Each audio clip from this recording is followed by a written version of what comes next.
You know how to do the rest. Just throw the cover back on and go for a ride. Alright, continue on this rebuild. Brand new seals. It doesn't hurt to wet your finger in some oil and wet the inner part of the seal, so initial startup it doesn't create a whole lot of friction. Alright, we're going to go ahead and slide these seals in. Make sure you put them in the proper direction and make sure the lip seal goes on properly. I think that's going to be good. Let me grab something to knock that in with.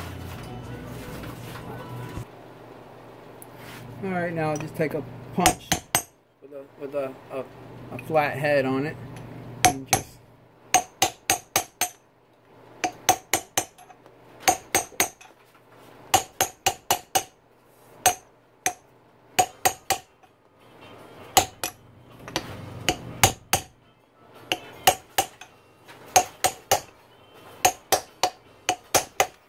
you want to tap it in flush with this little lip right here. So what I like to do is put the punch on. I like to put the punch on the edge of the right where the lip is at, between the seal and lip. That way it stops pushing the seal in as soon as it reaches that lip.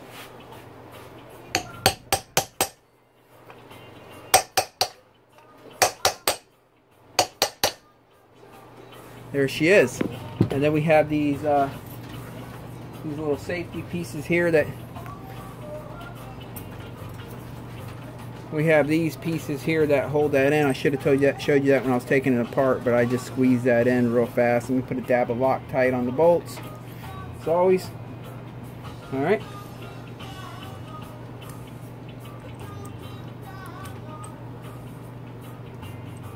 and then we have this one right here, and this one also holds that spring in place. Alright, I'll tighten these up by hand.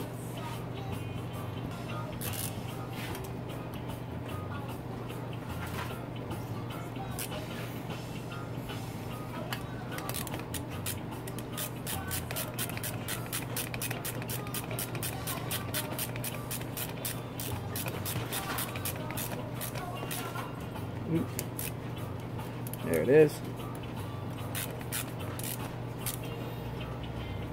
Alright, that seal's in place.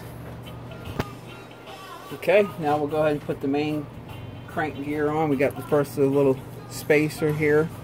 Yeah, it's weird, you know, you put that spacer on, it goes all in there, it's got some play. That's just how it is. Never liked that. But that's how they've been since, geez, 99, 03, I don't know. There we go. These can sometimes fit a little tight. You got to find that perfect spot to get them on. Alright. Now, like I said earlier, Loctite on everything. And of course a dab will do. That's it.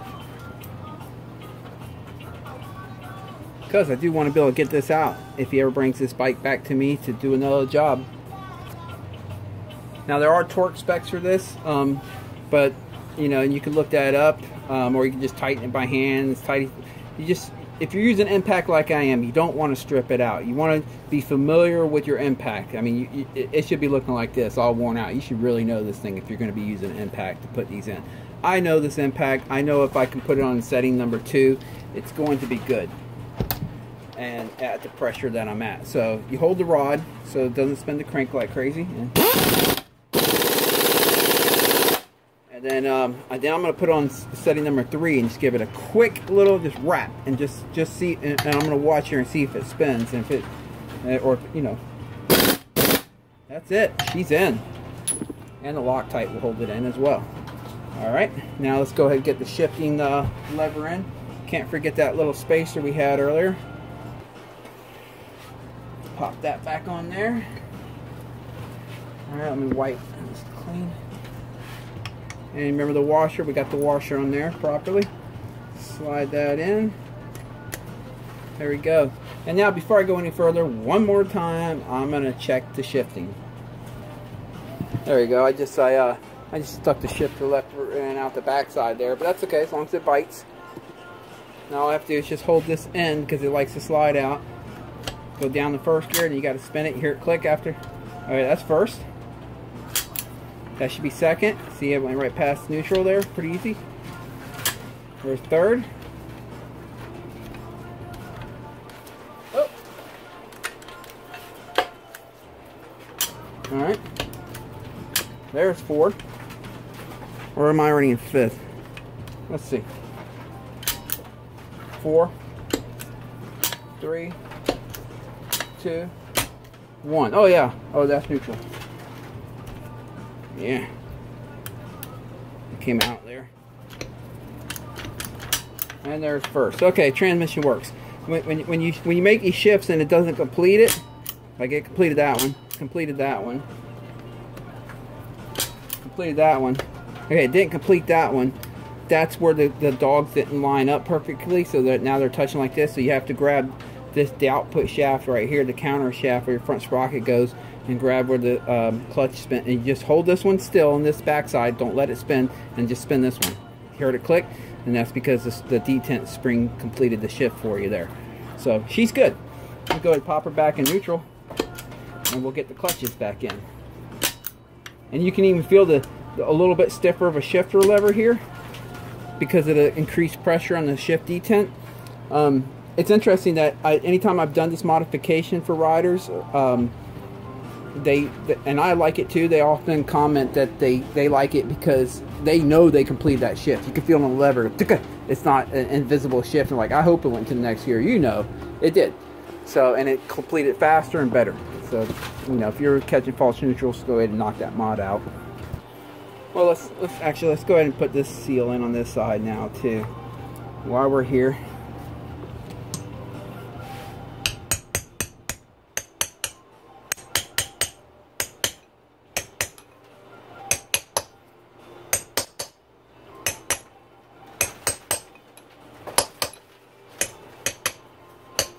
Just like last time, just knock it in flush with this outer lip. And it feels like it needs a little more on that side. And that's all you gotta do. There it is. Alright, let's continue on. Alright, let's go ahead and put this spacer back in. There she is. I think this side of the motor is complete until we get her back in. Let me get that on the right side there. Yeah, until we get her back in. So let me go ahead and work on the other side now.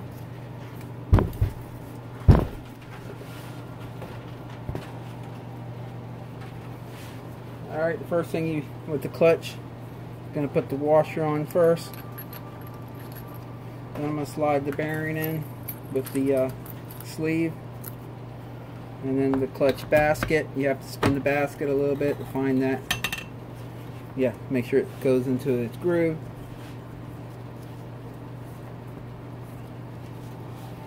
Alright.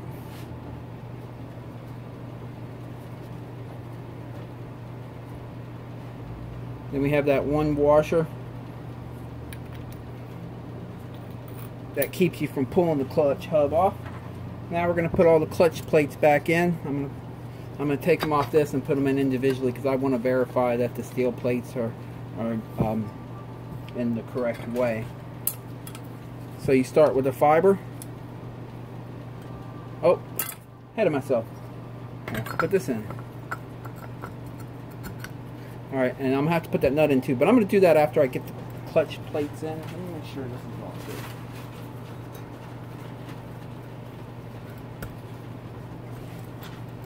Hold on. Alright, you start with a fiber plate and a steel. Now the steel plates, they're punched. When they cut them, they punch them.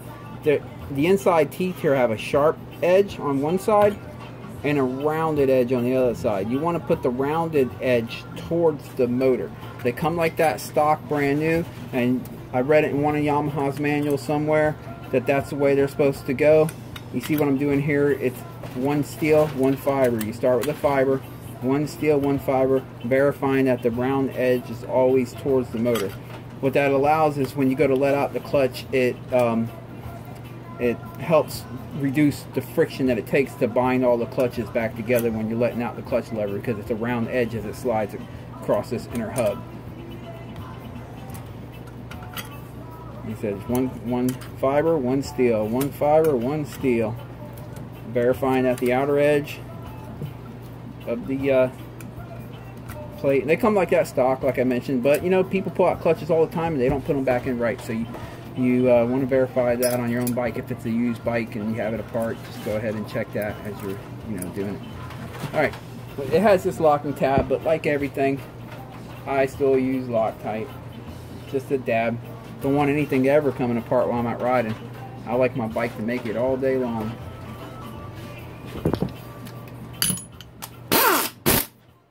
And we're going to use an impact again.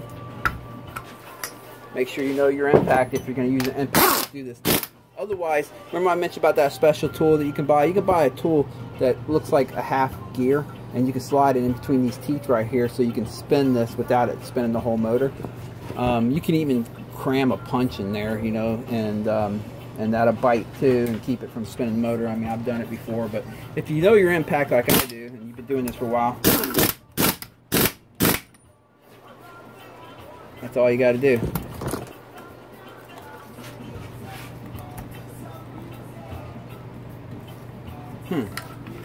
Well, usually they spin separate from each other, so let me see what's going on here. It might just be tight. Yeah, it should be good. I'm going to pop these clutches back out. I probably should do that from the beginning, make sure. Oh yeah, so we have something binded here. You always want to check that. Something is binding. I knew something wasn't quite right earlier. We're going to figure it out though. I'll pause the video. I'll let you know what I find. Honestly, I didn't find anything wrong, but this should turn separate from this if it's right. It could have just been a grain of sand that got in between on the washers. That does happen. You know, obviously you want to try your best to keep sand out of here, but things do happen from time to time. Who knows? But it's spinning freely now. That's all that matters. Let me get these clutch plates back in.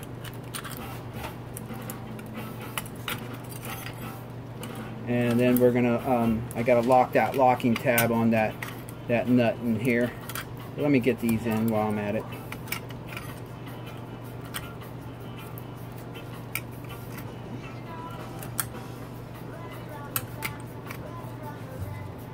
Oh, yeah, made a mistake here. Sitting here talking and not paying attention. Alright, here we go again. Remember, start with the fiber. One steel, one fiber, one steel, one fiber. I'll pause the video so I can save you on this. Alright, there we go. I'm going to bend the original tab here. It's already been bent once before. They can get a little soft. It's good to replace these, but they do come with 2 tabs on each one, and so you can reuse them at least one time if you just use the other tab that they didn't use from the factory, and that's what I'm doing right here on this one. So you can use them twice usually. Nope.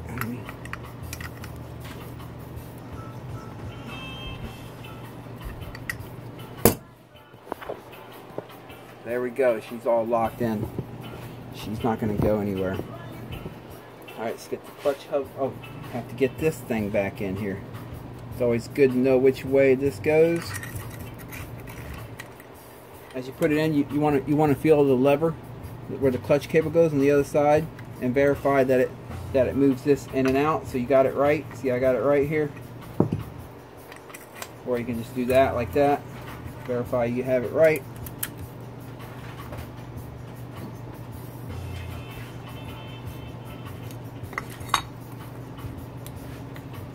Alright.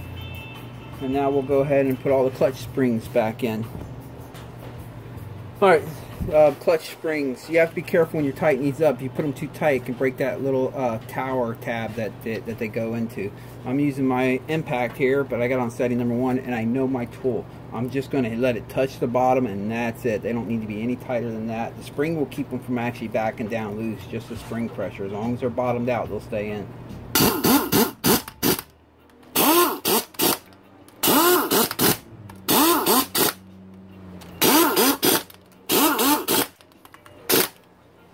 There it is. Alright, now we got to work on getting that cover back on. Let me go ahead and put these pins in here. Get the new gasket. This clutch cover is filthy. I'm going to step out here and clean it real quick. Okay, got that cleaned up.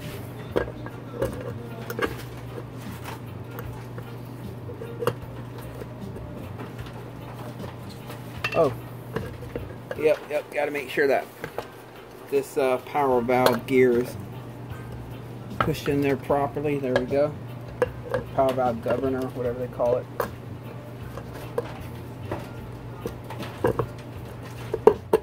Alright, now then you have to spin the motor a little bit to get the water pump gear to line up so that the clutch cover go completely on. She's on now. So now we're going to go ahead and put all the bolts in the clutch cover and center down. And it's just like the case that I showed you when we were doing the cases. These bolts should all stick out the same length. So what I do is I stick them all in initially and make sure that I have all of them in the right hole, and I can tell because they all stick out about 10 to 12 millimeters equal. They're all equal. No matter how long the bolt is, they'll stick out once you get them in the hole the equal amount. I have it correct now. Go ahead and cinch them down using my cordless with the drag set so I don't strip them out. I'm just looking for it to do all the leg work for me, all the twisting without stripping.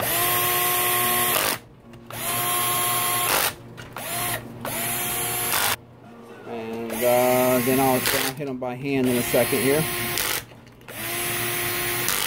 And that's where the final torque comes in. Again, there's torque specs for everything, and you know, if you're in the military and you're 18 years old and never touched a tool in your life, and they make you use a torque wrench on every bolt, that's because they understand you don't have any experience. But once you gain experience, you know how tight you can put these without stripping them. If you haven't stripped one of these before, maybe you need to strip a few. Once you strip a few, you kind of have an idea of what it takes. You know, you want them tight, but man, you don't want to strip them. I've stripped enough out in my life in the early years. I know how tight to put them by hand. My hand is officially calibrated. There it is, guys. Alright, now I'll use a razor and just any gasket material that's stuck around here. I'm going to clean that off. Do my best to keep it from getting in the crank area, obviously. And the Yamaha bond, since we split the cases, you have to slice that right here at the matting surface, the gasket. And she's looking good. So now we have two choices. Do we put the cylinder back on the bike and with the piston and then put the motor in, or do we put the motor in without the cylinder on? Being how it's a little bit difficult to get that motor out, I think I'm going to opt to just put the motor in without the cylinder, because it's really easy to get that bottom end without the cylinder, and then we'll button up the top end once we get the motor back in. So that's it. That's the route I'm going to go. There's more than one way to skin a cat, but that's the way I'm choosing today. Before you try setting the motor back in, just make sure these swing arm bushings here, sleeves, are fully in their spot, so that doesn't block us from getting the motor in place. Alright. Stuck a rag there to keep any debris from getting in there.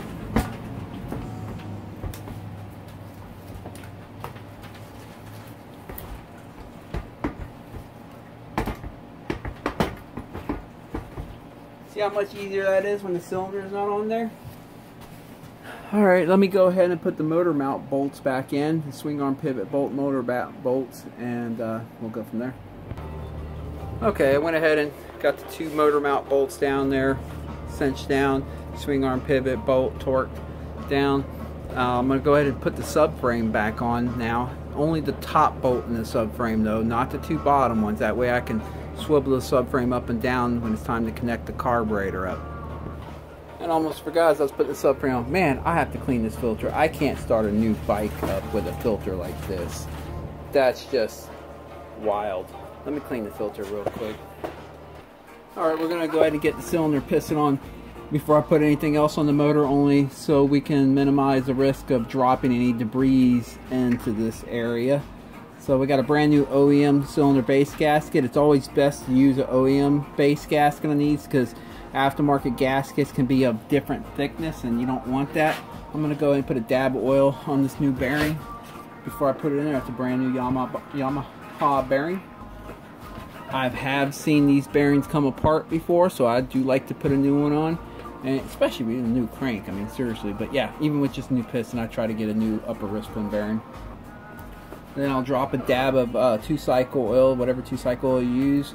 I like to put it right directly on top of the rod bearing here. Try to get it up in the bearing a little bit, so on initial startup it has some lube. Also, that oil will settle to the bottom, and so you'll go ahead and give it a little bit of migrating oil, so on initial startup it will start kicking some stuff up right away. And the piston choice for this build is YZ250. The OEM pistons, they're cast pistons. They're not really that strong. They are known to crack and break and cause the back wheel lock up. You don't want that. I only use forged pistons when it comes to 2-strokes for that reason. And YZ250 is a really good piston, so that's what we'll be using. Now, when it comes to putting the piston rings on, sometimes they have a mark letting you know there's a top side. It'll be like an N or an R or something, but these don't, which means you can put these any which way you want. But always check for that when you're putting piston rings on. It's pretty easy to do. You know, you just find the groove, start with the bottom, find where the pin's at right there, start at the pin, and just, you don't want to bend them, just be real easy. Find the pin over here. Alright, them are in place. And then I like, before I get the piston on the bike, I do like to go ahead and put one of those circ clips in on one side. What I do is I stick the piston pin in, then I take the circ clip, because that'll help, you know, having the piston pin in there will help me not push that circ clip. I keep my finger on the back side right here, holding the pin in, and that keeps me from not pushing the circ clip in too far. I start with one, I don't know if you can see it here, but I start with one of the end of the circ clip right here at this opening. Take the flat head and I hold it with my finger the other end, and kind of like pressing it that way in there, and just follow it, pushing it all the way around. This is like the easiest way I've found to get circ clips in. Look at that. See how quick and easy that was? And then I like to center it out to the hole here, so that the gap of the circ clip is right where this groove is at, and that's how I run them. In the old days, some people used to say run the opening on the very bottom and the very top, because there was a chance of them the circ clip coming out. But nowadays they give pretty robust circ clips, and that don't happen. So I would rather have both closed ends in the groove, and the open end where the open spot is right there. That's the way I do it, and you never have a problem. Now let's get it on the bike. Alright, I'm set the circ clip right there so I don't lose it. Now what I do is take a rag. You don't want to drop, while you're putting this piston circ clip in, you do not want to drop a circ clip down. And I mean, if you do, you can usually get it out with a magnet and stuff, but just sticking a rag there makes it easier. If you drop it, it goes right on the rag. Of course, make sure you put the piston in the correct way. On the YZ250, it has this hole that always goes towards the intake side, and the solid side goes exhaust. Most of them have an arrow or something, or a dot, and that usually goes on the exhaust side, you know, showing that it flows that way. So let's go ahead and pop this on.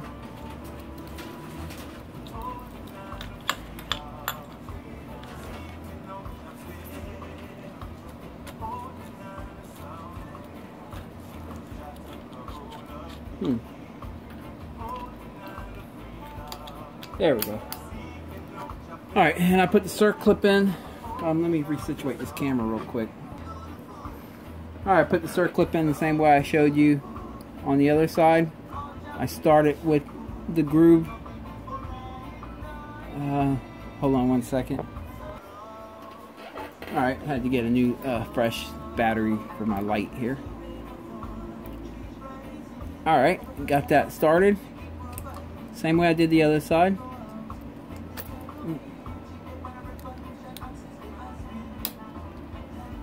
There it is.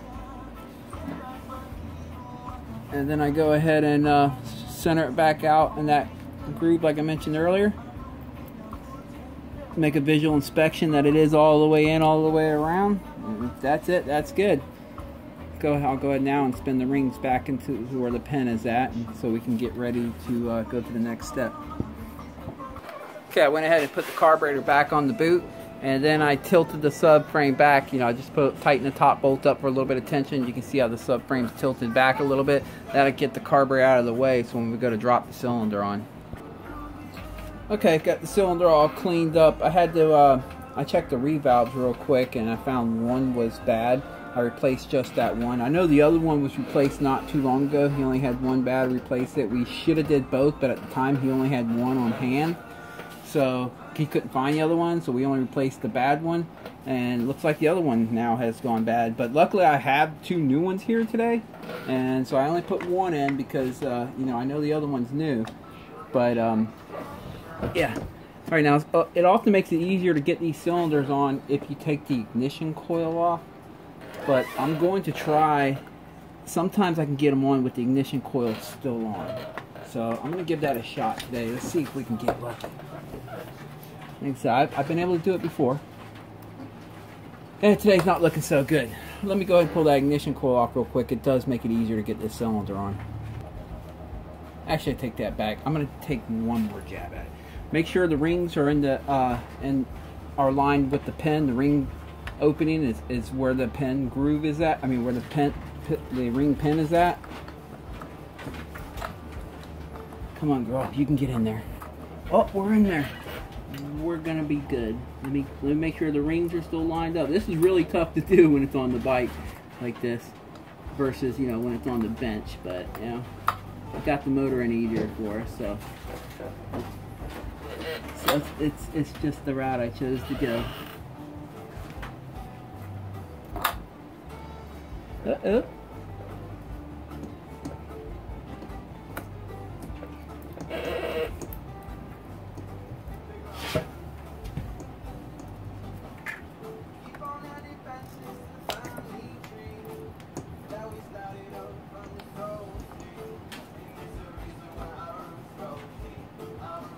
What's catching us up here?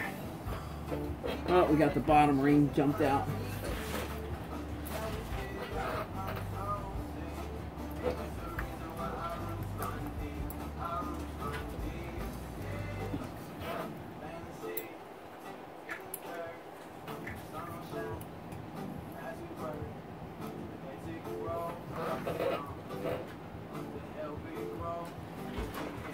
There we go.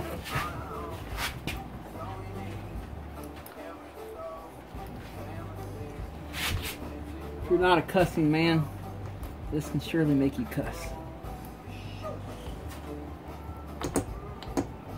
Alright, let me pause the video, take a second look at it. Okay, I got it freed up here. There it goes. Before I bottom it out, let me make sure there's no sand or anything that fell on the gasket material. Nope, we're looking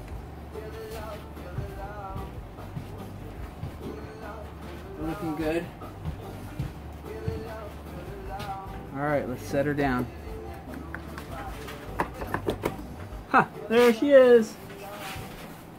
Alright, let me go ahead and tighten down the 4 cylinder bolts on this side, 2 on this side and 2 on the other side, and I'll be back. And when you put these tight, if you just use a regular wrench like this, and you put them almost as tight as you can get it in my hand, that's about right. You don't want them coming loose on you. And as long as you use a little wrench like, you know, normal size wrench like this, it's gonna be you're gonna be hard pressed to over tighten it and strip it. There it is. That's done. All right, let's go ahead and get this power valve lever attached here.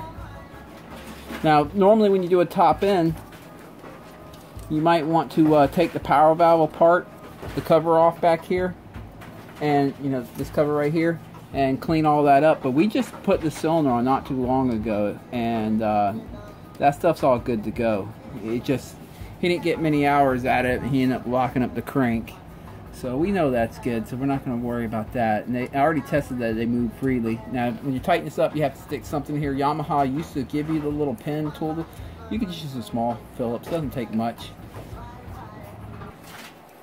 Alright, and a dab of Loctite on this. You don't want to put much. It's fairly small. Just put a dot. That's all it takes. Just see one little tiny dot of red Loctite, and that'll keep that in. Because you want to be able to get it out in the future. So if you saturate it with the red stuff, you might have a hard time getting it out. But if you just put a dot, you're good to go. It'll come out no problem. And see, I got the Phillips in there to keep it from spinning the power valve as I tighten it. That way it doesn't put all the pressure on the internals of the power valve, and potential damage could be caused. Now the Yamaha manual says that you're supposed to put a dab of Yamabond on these cracks, these corners here. So we're going to do that.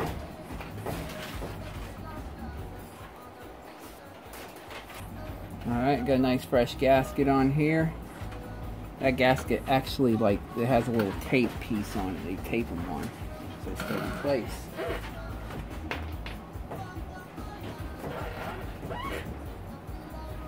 And then I'm going to center down. Alright, let's go ahead and put the Kickstarter on so we can rotate the motor, you know, and stuff. And as always, Loctite. Don't want to lose your Kickstarter. My wife has lost hers. I've never lost one before, but my wife sure did. And we rode that track lap after lap looking for it. Never did find it that day. So a little Loctite keeps you from losing your Kickstarter on the track or in the trail. And there it goes. Alright, we're going to put some brand new Yamaha OEM O-rings for the head gasket seal here. Sometimes you have to stretch these out by hand to get them to go into the groove. Sometimes they're a little bit too small. This one appears to be a little too big, but that's okay. I was still able to get it in the groove. Okay, let's see about this red one here. Well, that's beautiful. They both fit perfectly. I don't have to stretch any of these out. Awesome. Let me get the cylinder head and we'll pop her on. Alright, got the cylinder head cleaned up. Gonna pop her on. Oh, little trick.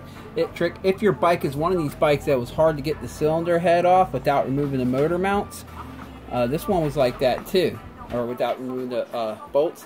But all you got to do is just grind a little bit off the top right here. You don't have to much, just a little bit when you finally get the head off. That way you can get this head on and off in the future. Because look how tight of a fit that is. It's binding on these and this, you know. Just shave off just enough that you can barely get it in and out of there, and you'll be good. That way you don't always have to remove the motor mount and bolts to take your cylinder head off. On these cylinder head bolts, there are torque specs for them, but honestly you could just do it by hand. They don't need to be extremely